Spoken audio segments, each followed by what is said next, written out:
નમસ્કાર. યા દેવી સર્વભૂતેષુ વિદ્યારૂપેણ સંસ્થિતા નમસ્તસ્યૈ નમસ્તસ્યૈ નમસ્તસ્યૈ નમો નમઃ. માતા સરસ્વતીના ચરણોમાં વંદન કરી અને આપણી આજની આ જે પેરેન્ટ્સ મિટિંગ છે, મીટિંગ છે, એમાં આપ સૌનું હાર્દિક સ્વાગત કરું છું. આજે જે મિટિંગ આપણે કરી રહ્યા છીએ એ ખાસ ધોરણ 9થી 12ના વિદ્યાર્થીઓ માટેની મિટિંગ છે અને એમાં સૌથી વધારે લાગુ પડશે એ ધોરણ 10 અને ધોરણ 12ના વિદ્યાર્થીઓને, કારણ કે બોર્ડના વિદ્યાર્થીઓ માટે આ વર્ષ ખૂબ અગત્યનું છે અને 9 અને 11 માટે આ વર્ષ એટલા માટે અગત્યનું છે કે એમને આવતા વર્ષે બોર્ડની પરીક્ષા આપવાની છે. વાત જ્યારે બોર્ડની પરીક્ષાની આવતી હોય ત્યારે સાહજિક રીતે વિદ્યાર્થીઓ અને વાલીઓએ બંને સચેત એટલા માટે રહેવાનું હોય, કારણ કે બાળક દર વર્ષે જે પરીક્ષા આપતું હોય છે, શાળામાં આપતું હોય છે, શાળાના શિક્ષકોને ખ્યાલ હોય છે કે આ વિદ્યાર્થી કયા કયા વિષયોમાં કેટલું કાચું છે અને વિદ્યાર્થીના અક્ષરો કેવા છે, એની લખવાની રીત કેવી છે, એને કેટલું આવડે છે, અને આ બધી માહિતીને કારણે એનું જે મૂલ્યાંકન થતું હોય છે એ પર્સનલી થતું હોય છે કે શિક્ષક ઓળખતા હોય છે વિદ્યાર્થીને, એ રીતે થતું હોય છે. પણ હવે જ્યારે બોર્ડમાં મૂલ્યાંકન થવાની વાત આવે છે ત્યારે બોર્ડનો જે વિદ્યાર્થી બોર્ડમાં જે એક્ઝામ અપાય છે ત્યારે પરીક્ષાનું જે મૂલ્યાંકન થતું હોય છે એ થર્ડ પાર્ટી એટલે કે અન્ય શિક્ષક દ્વારા કરવામાં આવતું હોય છે કે જેને આ વિદ્યાર્થી વિશે કંઈ જ પરિચય નથી. એટલા માટે બોર્ડનું વર્ષ જે છે એ અગત્યનું પણ ગણવામાં આવે છે અને સાથે એમાં જે રેન્કિંગ કરવું, એમાં જે સારા ગુણ મેળવવા, એ પણ એટલું જ જરૂરી ગણવામાં આવતું હોય છે. તો આપણે આપણું બાળક જ્યારે ધોરણ 9થી 12માં અભ્યાસ કરી રહ્યું હોય ત્યારે સચેત વાલી તરીકે આપણા બાળકો બાબતે પણ પૂરેપૂરા અવગત રહીએ. બાળક આખા દિવસ દરમિયાન કેવા કેવા પ્રકારની એક્ટિવિટી કરે છે એનાથી આપણે જાગૃત રહીએ, આ બધી બાબતોનું ધ્યાન રાખીએ. એટલા માટે આજે આપ સૌની સાથે આ ઓનલાઈન મુલાકાત કરવાનું મેં આયોજન કર્યું છે. આમ તો સામાન્ય રીતે આપણે ઓફલાઈન પેરેન્ટ્સ મિટિંગ કરતા હોઈએ છીએ, પણ ઘણા બધા પેરેન્ટ્સ જુદા જુદા બિઝનેસ સાથે જોડાયેલા હોય અને રૂબરૂ આવવાનો અભાવ હોય તો એ સૌ પોતપોતાના સમયે આ વાલી મિટિંગ પૂરી જોઈ શકે, એટલા માટે આપણે આ મિટિંગનું આયોજન કર્યું છે. સૌથી પહેલી વાત, બાળકોને જે પરીક્ષા લેવાની છે, ફેબ્રુઆરી મહિનામાં પરીક્ષા આવશે. એટલે અત્યારે આપણે જુલાઈ મહિનામાં વાત કરી રહ્યા છીએ અને ફેબ્રુઆરી મહિનામાં બોર્ડની પરીક્ષા આવવાની છે. એટલે ઘણું કરી અને બાળકો પાસે હવે જે સમય બચ્યો છે તે લગભગ 6 થી 7 મહિના જેટલો સમય જ રહ્યો છે. આ સમયગાળા દરમિયાન બાળકોએ પોતાના અભ્યાસને ખૂબ સરસ રીતે પૂર્ણ કરીને આ પરીક્ષા આપવાની હોય છે. અને અભ્યાસક્રમો પણ આપ સૌ જાણો છો તે રીતે એવી રીતે તૈયાર કરવામાં આવ્યા હોય છે કે જેમાં બાળકની સર્વાંગી કસોટી થાય. તો આપણે બાળકોને સરસ તૈયારી શાળામાંથી પણ કરાવવી છે અને અમે એવી ઈચ્છા રાખીએ છીએ કે ઘરેથી પણ બાળક આટલી જ સરસ મજાની તૈયારીઓ કરે. આપણી શાળાનો સમય જે ટાઈમટેબલ આપને આપવામાં આવ્યો છે એ પ્રમાણેનો છે. હવે દર અઠવાડિયે આપણે શાળામાંથી પરીક્ષાઓ લઈએ છીએ. પરીક્ષાઓ દર અઠવાડિયામાં 2 વખત પરીક્ષાઓ ગોઠવાતી હોય છે અને પરીક્ષાના પરિણામ પણ આપણે સમય અનુસાર બાળકોને આપી દેતા હોઈએ છીએ. ધોરણ 10માં માટે ટ્રેકિંગ ચાર્ટ તૈયાર કરી લેવામાં આવ્યો છે અને આવનારા 2-3 દિવસમાં જ હવે ધોરણ 9, ધોરણ 11 અને ધોરણ 12 માટે પણ એ ટ્રેકિંગ ચાર્ટ અમે તૈયાર કરીને આપવાના છીએ, જેથી જેટલી પરીક્ષાઓ લેવાનાર છે એ બધી જ પરીક્ષાઓના જે પરિણામ આવવાના છે એ પરિણામ બાળકની નોટબુકમાં લખાયેલું હશે અને સાથે સાથે અમે આપ સૌને વોટ્સએપ મારફતે પણ આ પરિણામો મોકલવાના છીએ, જેનાથી આપ પણ વાકેફ થઈ શકો કે બાળકની આ અઠવાડિયા દરમિયાન જે અમે નાની કસોટી લઈએ છીએ એ કસોટીમાં કેટલા માર્ક આવે છે. જ્યારે આપના સુધી અમે પેપર પહોંચાડીએ છીએ ત્યારે આપ પેપરને બરાબર રીતે જોજો, એમાં બાળકે મેળવેલા માર્ક્સને બરાબર જોજો અને એમાં સહી પણ કરીને મોકલાવજો, જેનાથી તમને પણ ખ્યાલ આવશે કે મારું બાળક અત્યારે કેટલા માર્ક્સ મેળવી રહ્યું છે ને જે તે વિષયમાં બાળક કેટલું હોશિયાર છે અને જે તે વિષયમાં બાળકની શું સમસ્યાઓ છે. કારણ કે જ્યારે ઓછા માર્ક આવે અને તમે એને પૂછશો કે શા માટે ઓછા માર્ક આવ્યા, ત્યારે બાળકને જે મુશ્કેલીઓ પડી રહી છે એ મુશ્કેલીઓ તમારી સાથે શેર કરશે અને એ મુશ્કેલીઓ તમે અમને જણાવી શકો છો. આમ અમે તો પૂછતા જ હોઈએ છીએ, પણ ઘણી વખત બાળક માતા પિતા સાથે વધારે શેરિંગ કરતું હોય તો એનો તમને પણ ખ્યાલ આવશે અને અમને પણ ખ્યાલ આવશે. એટલે બાળકની દર અઠવાડિયે પરીક્ષાઓ લેવાનાર છે અને આ જે પરીક્ષાઓ લેવાનાર છે આ પરીક્ષાઓમાં બાળકના પરિણામ ઉપર આપ બરાબર રીતે ફોકસ્ડ રહેજો. હવે આ પરીક્ષાઓમાં સારા માર્ક આવે એના માટે શું કરવું જોઈએ? તો પહેલો જવાબ એવો હોય કે બાળક સરસ રીતે તૈયારી કરે એટલે એને સરસ પરિણામ આવે. બાળકની બોર્ડની પરીક્ષામાં જેની મનો અવસ્થા છે, એની માનસિક સ્થિતિ છે, એ કેવી હોય એને અમે વર્ષો વર્ષ જોતા આવ્યા છીએ. એટલે એ મનો અવસ્થાને ધ્યાનમાં રાખીને બાળકે કેવી રીતે તૈયારી કરવી જોઈએ તેનું ટાઈમ ટેબલ અમે 10મા ધોરણમાં અને 12મા ધોરણમાં બંનેમાં બાળકો પાસે તૈયાર કરાવડાવ્યા છીએ.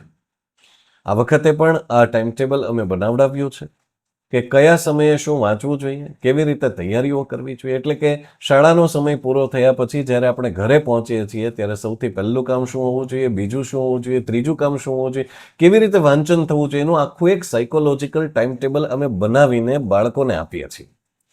આ ટાઈમ ટેબલ ઘણા બધા બાળકોએ પોતે બનાવીને રાખ્યું છે, પણ આ ટાઈમ ટેબલને બાળકો ફોલો નથી કરી શકતા.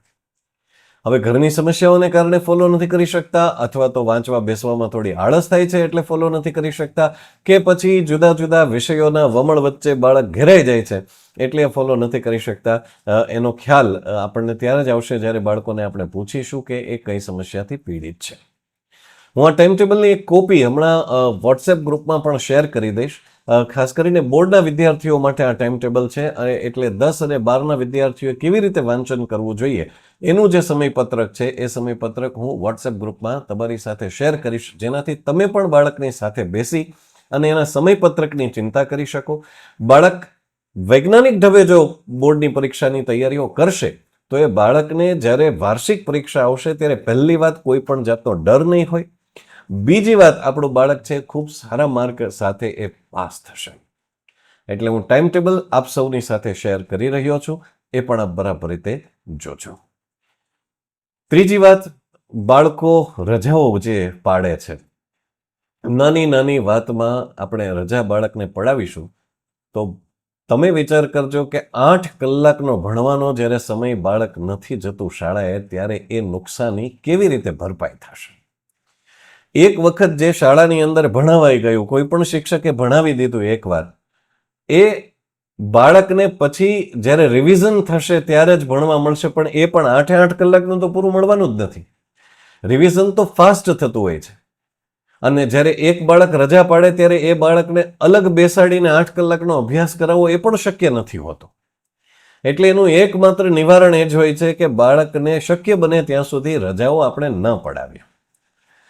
કોરોના પછી ઘણા બધા વાલીઓ આ બાબતે અચેત થઈ ગયા છે કે શાળામાં નાની નાની બાબતોએ બાળક પહેલા રજા પાડતા ને તો વાલીઓ એટલા સચેત હતા કે રજા ન પાડવા દેતા, પણ ઘણા બધા વાલીઓ એવું કરે છે કે હવે સેજ એવું માથું દુખે છે તો કે રજા પાડી દે. આ બધાની વાત નથી, હું ઘણા બધા વાલીઓના જે અનુભવો મારી યારે મને થઈ રહ્યા છે હું તમારી યારે શેર કરું છું. ક્યાંક બહાર જમવા જવાનું છે તો કે હાલ તું એ જમવા હાલ, આપણે રજા પાડી દઈએ. અરે બાળકને બોર્ડનું વર્ષ છે તો એની ચિંતા દરેક વાલીને હોવી જોઈએ.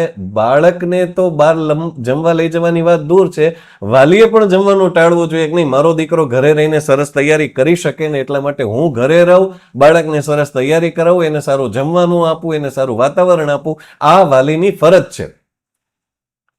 એના સ્થાને જો તમે બાળકને બહાર જમવા લઈ જશો તો બાળકને તો એ 3-4 કલાક બગડશે, અને એમાંય જો બહારનું કંઈક આડું ખવાઈ ગયું, તબિયત બગડી ગઈ તો વાર્તા પૂરી. 1-2 દિવસ 3-4 દિવસ કેટલા બગડશે એ ખબર જ નથી.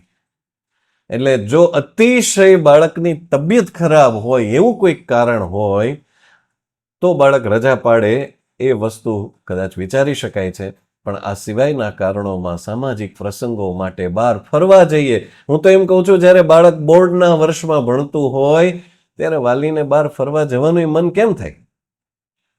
મને આ વર્ષે જ મારી પાસેથી એવી રજા વાલીઓએ લીધી છે કે અમે 2-3 દિવસ ફરવા ગયા હતા સાહેબ, એટલે બાળક ના આવી શક્યો. પછી ચોથા દિવસે ફોન કર્યો હતો કે અમે બાળક બહાર આવ્યું હતું એટલે શરદી ઉધરસ થઈ ગયા એટલે ના આવ્યો. કેવા કેવા કારણોથી બાળકોને રજા પડાવીએ તો બાળકનું જે બોર્ડનું વર્ષ છે ખરાબ થઈ રહ્યું છે, એનું કેટલું બધું ભણવાનું બરબાદ થઈ રહ્યું છે એનો આપણને અંદાજ નથી. એટલે મહેરબાની કરીને રજા પડાવશો નહીં. હવે ધારો કે કોઈ પણ સંજોગોમાં રજા પાડવાની થઈ તો એના માટે આગોતરી જાણ તમે મને કરશો, મને ફોન કરશો અને જણાવશો કે અમારું બાળક આવી શકે એમ નથી. એટલે એની નોંધ આપણા બે વચ્ચે રહેશે. બાળકનું જે મારા ને તમારા વચ્ચે જે વાતચીત થવી જોઈએ બાળક વિશે એ કાયમ રહેશે. એટલે એનાથી શું ફરક પડશે કે કેટલી વખત બાળક રજા પાડે છે, શું અગત્યનું પડે છે એની તમને પણ જાણ થશે. એટલે રજા લેવી ખૂબ જરૂરી છે. જો રજા નહીં લેશો તો એ દિવસે જેટલું ભણાવેલું હશે એ બધું જ બાળકને હોમવર્કમાં આપીશું. એ હોમવર્ક કદાચ 4-5 કલાક જેટલું આવે તો એની તૈયારી બાળકે અને તમારે બંને રાખવી પડશે. કારણ કે અમે બાળકના વિકાસમાં બાંધછોડ ચલાવી લેવા ઈચ્છતા નથી. તમે અમારા ભરોસે બાળકને ભણાવતા હોય ત્યારે અમારી એ ફરજ બનતી હોય છે કે અમે બાળકને સરસ શિક્ષણ આપીએ, અને એ માટે જો અમે કડક થઈએ છીએ તો વાલી તરીકે તમારે એનો સ્વીકાર પણ કરવો જોઈએ. એટલે ખાસ બાળક રજા પાડવાનું હોય તો તમે મને જ જાણ કરશો. શક્ય બને ત્યાં સુધી બાળકને ઘરનો ખોરાક આપશો. કેટલા બધા બાળકો સાથે હું જ્યારે પણ ચર્ચા કરું છું ત્યારે મોટા ભાગના બાળકોને હું પૂછું કેટલા બાળકો સવારે નાસ્તો કરીને આવ્યા, એટલે મોટા ભાગના બાળકોના હાથ છે એ નીચે હોય છે, નાસ્તો નથી કરતા. હવે ઘણી વખત આ બાળકનો પ્રશ્ન હોઈ શકે છે કે એને સવારના પૂરમાં નાસ્તો કરવો ગમતો નથી. ઘણી બધી વખત વાલીનો પણ પ્રશ્ન હોઈ શકે છે કે વહેલા જાગીને બાળક માટે જમવાનું બનાવવાનું હોય, નાસ્તો બનાવવાનો હોય તો એમાં ક્યાંક ને ક્યાંક આળસ થતી હોય. બેમાંથી પ્રશ્ન કોઈ પણ હોય, બાળક સવારે નાસ્તો કરીને આવશે તો પોતાના 100% એ અભ્યાસમાં આપી શકશે.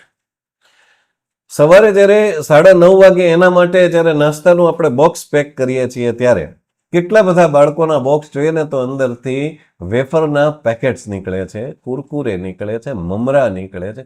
તમે વિચાર કરો, જે બાળકે આખો દિવસ સરસ કામ કરવાનું છે એ બાળકને તમે નાસ્તામાં કુરકુરે, વેફર અને મમરા ખવડાવો છો. બાળકના હેલ્થ માટે પણ સારું નથી, અને બાળકની યાદ શક્તિ માટે, બાળક સરસ રીતે જે ભણે છે એને બરાબર રીતે લઈ શકે એના માટે બરાબર નથી. જે બાળકે સવારે બરાબર નાસ્તો ના કર્યો હોય એ બાળક વર્ગખંડમાં પૂરા ફોકસ સાથે બોર્ડમાં ધ્યાન રાખીને અભ્યાસ કરી શકતો નથી. અને એટલે જ હું બાળકોને દર વખતે ફોર્સ કરું છું કે તમે સવારે નાસ્તો કરીને આવો, અને હારે જે ડબ્બામાં નાસ્તો લઈને આવો છો એમાં આપણી પાસે કેટલા બધા ઓપ્શન્સ છે.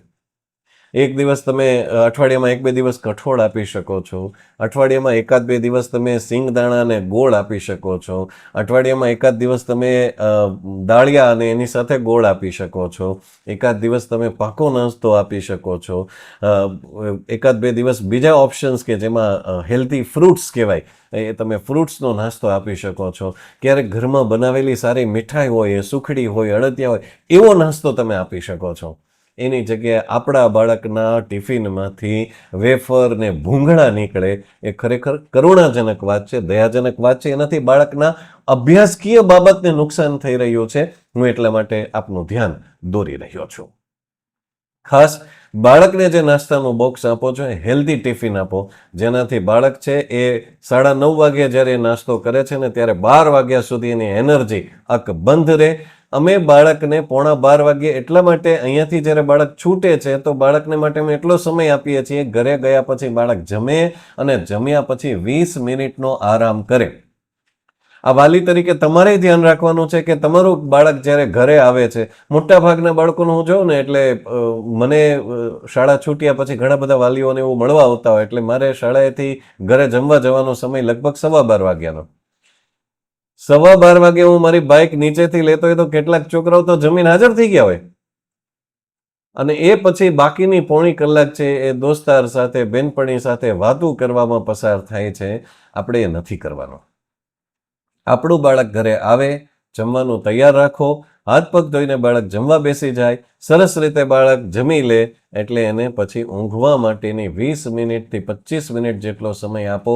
બાળકને ફરજિયાત એમ કહો કે ઊંઘી જાય. એમ કે અમારે હમણાં પરીક્ષા છે તો પરીક્ષા માટે વાંચવાનો સમય આખો દિવસ આગળનો હતો, હવે સૂવાનો સમય છે, એટલે 20 મિનિટથી 30 મિનિટ ફરજિયાત બાળકને ઊંઘાડી દો.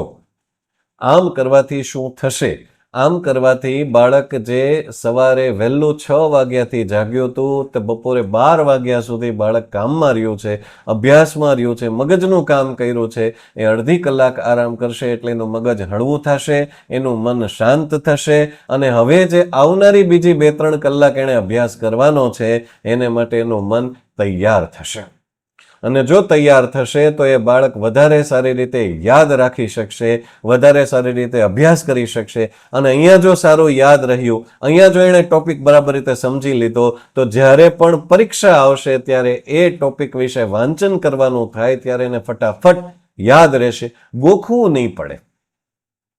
આટલું આપણે કાળજી રાખીએ કે બપોરે બાળક આવે એટલે ઊંઘ કરીને આવે. અને બાળક એમ કે મારે વહેલું જવું છે તો સ્ટ્રિક્ટલી ના પાડજો. 1માં 10 મિનિટની વાર હોય એ પહેલા બાળકને શાળાએ આવવા માટે તમે પરવાનગી આપતા નહીં.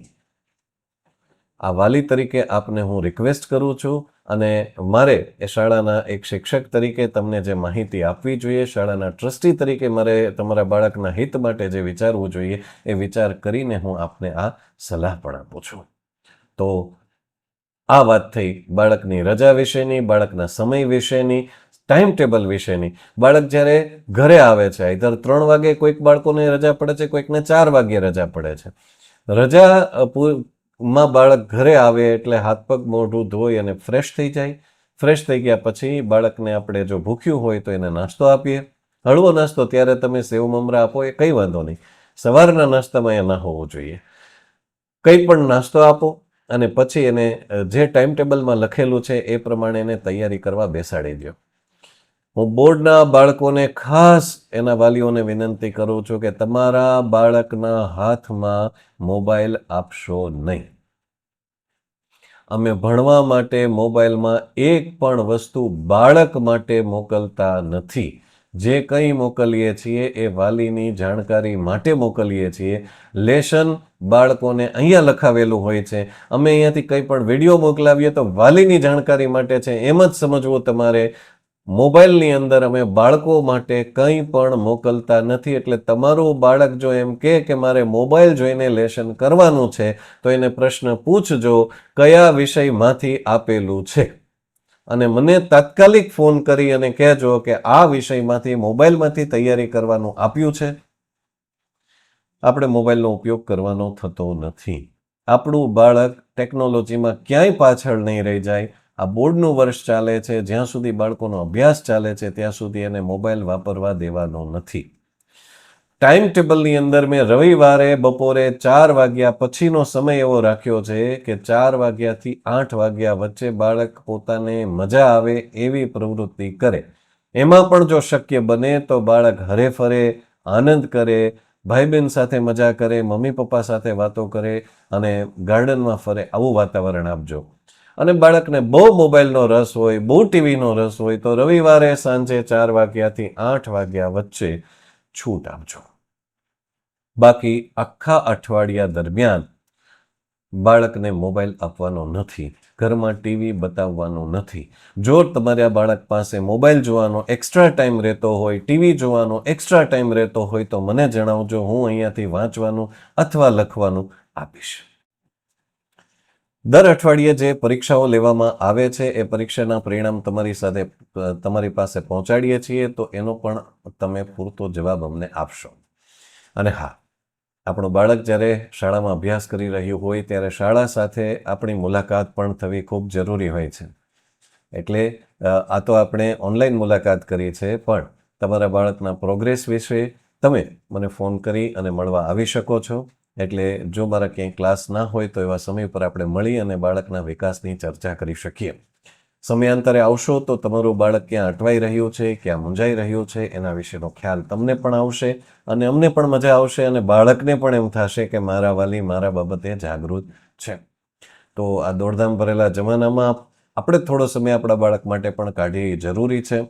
દરરોજ રાત્રે શક્ય બને તો અડધી કલાક બાળકની સાથે પસાર કરજો. જમતી વખતે એને શાળામાં શું શું બન્યું એ વિશે જાણકારી મેળવજો. કેવા કેવા પ્રકારના હોમવર્ક આવે છે એ પણ તમે પૂછશો. ઘણા બધા બાળકો એવા હશે કે ખૂબ હોમવર્ક કરતા હશે. એને જોઈને વાલી તરીકે તમને દયા આવી જતી હશે કે મારા બાળકને આટલું બધું હોમવર્ક શાળામાંથી કેમ આવતું હશે. તો એ વાલીઓને હું જણાવું છું કે અહીંયાથી મોટા ભાગે અમે વાંચવાનું પહેલાં કહેતા હોઈએ છીએ અને પછી એની પરીક્ષા લેતા હોઈએ છીએ. જ્યારે બાળકને પરીક્ષામાં કંઈ આવડતું નથી, એટલે કે બાળક અધૂરું વાંચીને આવ્યું હોય, એવા સમયે અમે લખવાનું આપીએ છીએ. એટલે જે બાળકો ઘરે ખૂબ લખ કરે છે એનો મતલબ એમ છે કે એ વાંચીને જતા નથી. એટલે જ્યારે બાળકનું લેશન બહુ વધી ગયું હોય ત્યારે એનો અર્થ સીધો એટલો જ સમજજો કે મારું બાળક પરીક્ષાની તૈયારી બરાબર કરીને ગયું નહોતું. તેમ છતાંય જો હોમવર્ક વધી જાય એવું લાગતું હોય કે બાળક નથી કરી શકતું તો પણ મારી સાથે વાત કરજો. કારણ કે અમે એ પણ ધ્યાન રાખીએ છીએ કે જ્યારે 2 વાર 3 વાર કે 5 વાર 7 વાર લખવા આપીએ ત્યારે અમે બરાબર રીતે બાળકને સમય પણ આપતા હોઈએ છીએ. એટલે બાળક એ સમયનો ઉપયોગ ના કરે અને છેલ્લા દિવસે લખવા બેસે અને પછી એમ થાય કે મારું બાળક તો રાત્રે 1 વાગ્યા સુધી લખતું હતું, તો એ ક્યાંક ને ક્યાંક બાળકે જે લખ્યું છે આગળના દિવસોમાં લેશન એ અધૂરું છે ને પૂરું કરવા માટે જાગ્યું છે એવું સમજજો. આટલી વાતો મારે તમારી સૌ સાથે શેર કરવી હતી એટલે આજે કરી. આપણું બાળક ખૂબ સારી રીતે અભ્યાસ કરે અને ખૂબ સારા માર્ક્સ સાથે આગળ વધે એવી તમારી ઈચ્છા છે, એવી અમારી સૌની પણ ઈચ્છા છે. આપણી શાળાનો સ્ટાફ ખૂબ સરસ રીતે બાળકના વિકાસ માટે કાર્યશીલ છે. આપનું બાળક ખૂબ આગળ વધે એની અમે સૌ પૂરી તૈયારી કરાવીએ છીએ. તો આપ તરફથી પણ અમને એટલો જ સપોર્ટ મળે એવી અમે અપેક્ષા રાખીએ છીએ. જો ક્યાંય પણ કચાશ લાગે તો આપ રૂબરૂ આવજો. બાળક જો બરાબર રીતે સમયપત્રકનું પાલન ના કરતો હોય તો એક વાલી તરીકે તમારે થોડુંક કડક થવું પડે તો કડક થજો. સૌને જય શ્રી કૃષ્ણ.